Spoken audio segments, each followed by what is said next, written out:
you're stuck with these. It's like you have to use these to catch a Pokemon. You have to control the game with one hand, and you have to use the joystick. You can't even use the D-pad. I've checked, you can't use the D-pad when you're playing it in handheld mode. You can't use these D-pads. You have to use the joystick. What's that about, man? What is that about? I mean,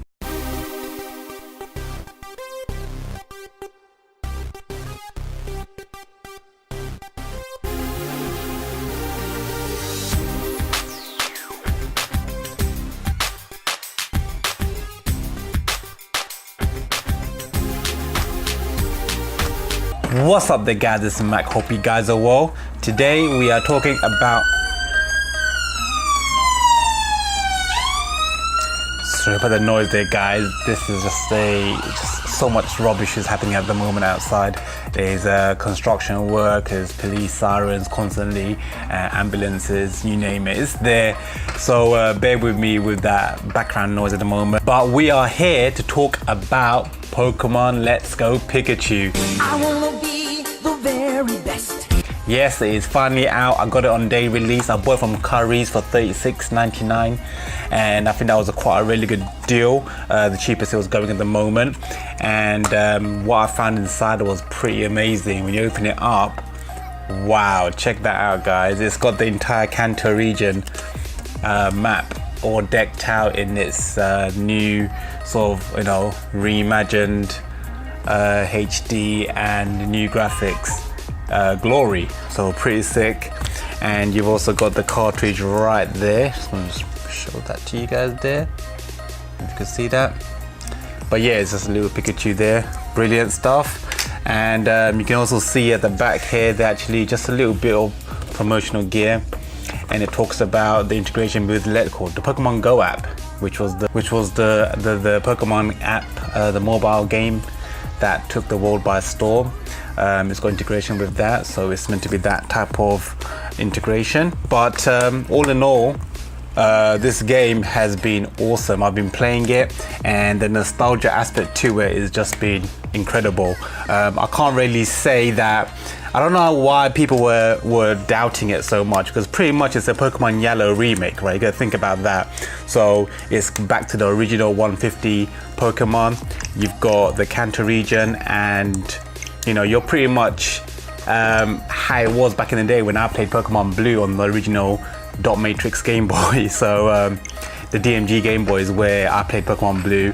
It was a fake Pokemon Blue. I think it was a grey cut, but it was still the same thing pretty much. I did a whole missing Gucci and everything, and I absolutely loved it. So nothing wrong with playing a remake of the original Kanto region. I think it's phenomenal. It's the best remake you will find to this date, because obviously it's using the Switch's powerful hardware, and it's the one that's migrated finally over from the Nintendo DS, the 3DS, and the handhelds. I'm sick of the handhelds, and I'm sick of the non-mainline Pokemon games that are on like the N64 and GameCube, like the Pokemon Coliseum and Pokemon Stadium. Like, I want a proper Pokemon RPG game, and I want it to be on a console where I can then play on the TV, and this does it. So anyway, quick show over here that you can see. It shows you the type of controller styles. So at the moment I'm gonna pick the controller one, the one that's attached over here, and the other three are gonna remain individual Joy-Cons. We'll talk about that in a second, because that does bugger me. But so that's what we're here to see. You see that? Game Freak. Yep, they are behind this one, and I know it's going to be phenomenal when I see Game Freak. So yeah, that's the new Pokemon Go, and it is pretty cool. I mean, the graphics on this game is phenomenal. A few things that I need to mention that made it a bit more simplified was the fact that they don't use the traditional battle of Pokemon when you're catching them. You gotta do it like the Pokemon Go app, where you gotta throw the Pokemon ball and just let you catch them. You got the ring that goes from, I think it's green for easy, and obviously it gets amber to red if it's really hard to catch, and obviously the smaller the ring, the easier it is to catch. But I actually think that's a refreshing new mechanic that they've added, because just like the Pokemon Go app, you can do that, but this time, unlike the Pokemon Go app, which was the mobile game version of it. This one you can battle, you can trade, and you can play others locally, and you can do double combat, so you can have 2 people playing in the same combat against 2 people, or 2 versus 1 with the additional second Joy-Con. You can actually shake it and it doesn't take away from the game. You can play 2 players, they're like a supporting role. It's a bit like how Tails is with Sonic in Sonic 2. It's like a supporting role and it doesn't really affect the game. You used to control your bit, but the second player can actually help with the battles, and you can also catch Pokemon together as well and mix it into a Super Ball when you chuck them both at the same time and you catch a Pokeball. But I think it's refreshing how you can catch a Pokemon on that basis without having to battle them constantly, and you can literally just catch a Pokemon and then move on to a random trainer, because there's so many trainers. Every 2 seconds you're bumping into like a bug catcher, a captain or something, and it's like someone that's going to battle you, and then straight away you get into battle and you get experience points. If you catch Pokemon, you get experience points. They have this experience share built into the game from day one. There is no you gotta catch that, get that TM, or I think get that XP sort of weapon and attach it to your actual gear and then do all of that. You don't need to do all of that. It's already there from day one, which is pretty sick, because I don't want to change Pokemon. You know, like when you used to get that and you used to change your first Pokemon to like a weaker Pokemon, and then you swap it over every time you get into a battle, the first thing you do, so that your weaker Pokemon gets the experience points. None of that rubbish. You don't need to do that. It's already there. You're getting experience share from day one, so every time you're battling, your party of 6 is getting the experience, so they're all leveling up nice and smoothly, so there is no drastic difference in like your main Pikachu, which is what I got, not Let's Go Eevee but Let's Go Pikachu, and there is no drastic change in the fact that your Pikachu would be like a level 30 and the rest of the Pokemon would be still dangling at level 10 and 8 and stuff like that. At least you have a good balanced party, which is really good, and I think it's something that actually we should be enjoying, really. I don't know why there is a bit of a nervous hate towards that, because I think it's good. I think it's brilliant, and it's not a bad mechanic. I actually enjoy catching Pokemon like that, so it's fun. Just literally just walking through the level, man, it is brilliant. The graphics is exceptional. I can't say anything bad about it. It's just brilliant. Only thing I noticed is that whenever you go inside, the actual loading time that happens when you go into a building is pretty long. I'll just show you over here that you can sort of see it takes a while for it to come into a building, and then when it comes back out of the building, you can see that it's taking a while for it to come back out. So this black screen that you see, it stays there for a while, so that's a bit of a bummer. I don't know why that happens, but it happens between every single like new screen or new place you go to. So if you go into a place that it breaks away from the original game, not like a route, but if you go into a doorway, it will do that. So that's a bit of a bummer. The other big bummer that I don't really like is the fact that you're stuck with these. It's like you have to use these to catch a Pokemon. You have to control the game with one hand, and you have to use the joystick. You can't even use the D-pad. I've checked, you can't use the D-pad when you're playing it in handheld mode. You can't use these D-pads. You have to use the joystick.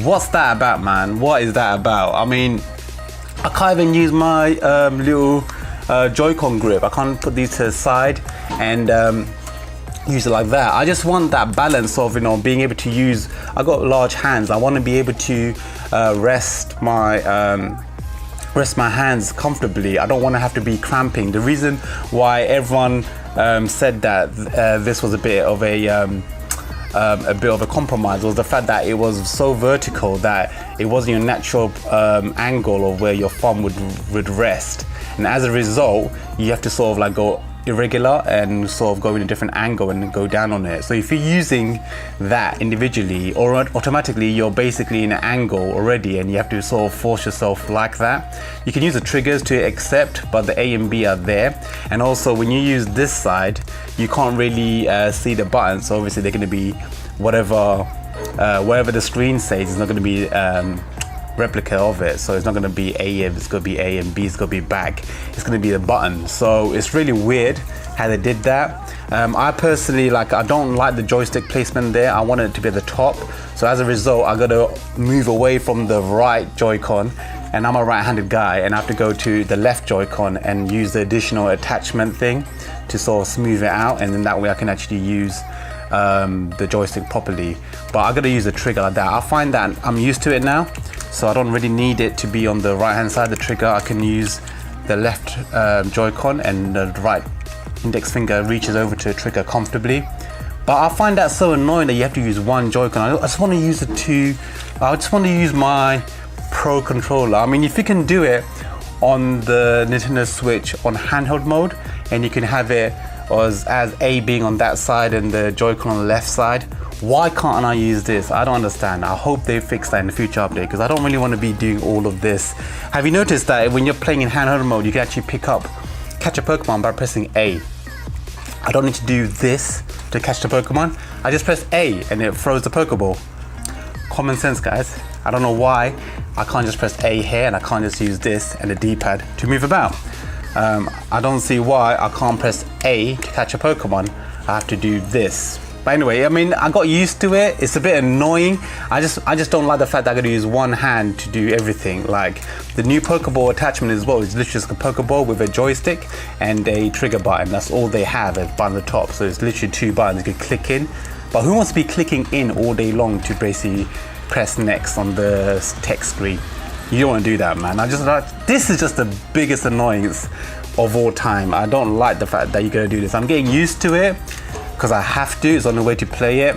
But I can see they're really promoting their Joy-Cons through this game. But I get it, for the casual market, you know, you're used to just using a finger to flick the Pokeball. So I guess they're trying to catch that crowd, you know. But anyway, that's my biggest gripe. What else? Anyway, all in all, guys, it's a really good upgrade to the original Pokemon game. I was a Pokemon Blue guy. I played that from when I was a child, and that was my game. And I absolutely love the fact that this is going back to the original 150 Pokemon and with the Kanto region, because I don't want to be dealing with the new Pokemon. I've sort of lost touch with a bunch of the new games that happened, so I prefer revisiting Kanto region, and I prefer seeing the characters that I recognize from the cartoons and everything like that. So it's way better. You've actually even got quite early on in the game, so I'm going to mention this, but basically you get to bump into Gary, the original rival. In this game you have a friendlier Gary. Essentially your rival is a friendlier rival, which sort of helps you through battles throughout the game. But you do actually bump into the original Gary, and he sort of has that music as well, and still says things like "smell you later." But his name is Blue in this game, so it's a bit like the original Game Boy, where if you played Pokemon Blue, his name would have been, the option would have been Red, and the other way around, if you play Pokemon Red, the option will be Blue for his name. So it's like that type of setup. And that's a little bit of an Easter egg that they put in to have his name as Blue. So it reminded me so much of the original game. So really cool that they did that. You got Professor Oak, you've got all the original characters, and you got the, you know, the Victory Road, and then you got the Indigo Plateau. So it's gonna be fun. I mean, I've played quite a few hours into this already, and I'm absolutely enjoying it. I'm catching up with the SS and doing all of that ship part. Is pretty much as it was back then, but just with higher graphics. And also, I forgot to mention almost, the fact that you can bump into Pokemon and just like seeing them, and they are floating about, they will appear and you can bump into them if you want to catch them, if you want to battle them, and you're not really basically walking through rows and rows of like high grass, and then you're sort of like bumping into random Pokemon that you don't want to battle, and you gotta keep escaping or you gotta battle them. That is phenomenal. I'm so glad that they have that. You can actually see the Pokemon before you bump into them. So now you know who to catch. Because before, unless you had escape rope, you were in max repel, you were stuck in a cave and you were getting harassed by Diglets and stupid Pokemons and Zubats. And in the grass, you were getting harassed by Rattatas and Pidgeys. And now, if you see them, just avoid them. It's that easy, and I absolutely love that. Here, you've got the grassland right here on the left, and you can see an Arcanine just literally running around. How cool is that? So you don't have to basically just constantly be harassed by random Pokemon. You can just bump into them. Look, there's a Jigglypuff there. So if you just bump into Jigglypuff, straight away you're taking into a battle with them, and you don't need to just randomly try and avoid random Pokemons. You can literally just catch them, and it's really cool. You just wait for the little ring to appear, and because I'm on my handheld, I can press A. Oh no, wait, no, I think it's picked up my Joy-Con, annoying Joy-Con. So you just chuck it like that, and then boom. Whoops, didn't catch him there, but you gotta wait for it, and then, oh wait, you gotta press enter first. Get ready, and then just literally a flick of the wrist, and yeah, you get like little ratings as well. So fantastic, good, amazing. So just stick to that, and look, this bugger just came out. So I think it's really cool. I think they do give you a good trick. They make it quite difficult to actually catch them as well. They move about. If it's a red ring, it's harder to catch. So you're gonna feed them fruits and stuff like that before you catch them. So I think it's actually really challenging as well, rather than just battling them with a weak Pokemon, because when you get later on into the game, you don't even have weak Pokemons in your party. All of them are like 70, level 70 and stuff like that. So to keep a random weak Pokemon just so you can catch weaker Pokemon, again, it's a bit of a pain on your inventory as well, so that's annoying. Yeah, so what else? Also, I don't know if this was a thing on the previous game, but I've noticed that you can literally just catch Pokemon all day long, and they all sit inside your Pokedex, in your bag, and you can see all your Pokemon inside a box, and everything's categorized into HMs, TMs, Pokeballs, and you get a lot of Pokeballs every match, so it's pretty cool. They don't need to buy that many, but your Pokemon are sort of there in your bag already. So if you, so if I just launch up my section over here, you can literally just go into your bag, and then you've got a section that says Pokebox, and then you can see all your Pokemon inside there, which I think is pretty cool. You don't have to go to that dreaded Bill's PC, because I remember there used to be a PC they used to go to in Pokemon centers, transfer Pokemon back and forth, and that was a pain to do. So I'm glad that they've incorporated that into straight away into your bag. I can't remember if that was a normal feature before, but I remember I had to access Bill's PC and dump Pokemon and pick up Pokemon, and that was a pain. And the fact that it's all there now, and I could just keep on collecting a lot of Pokemon and it doesn't fill up, seems like it's pretty sick. So anyway guys, that's my quick unboxing and review of Pokemon Let's Go Pikachu. I had to get Pikachu. I'm not dealing with that EV stuff. It needs to be Pikachu, obviously.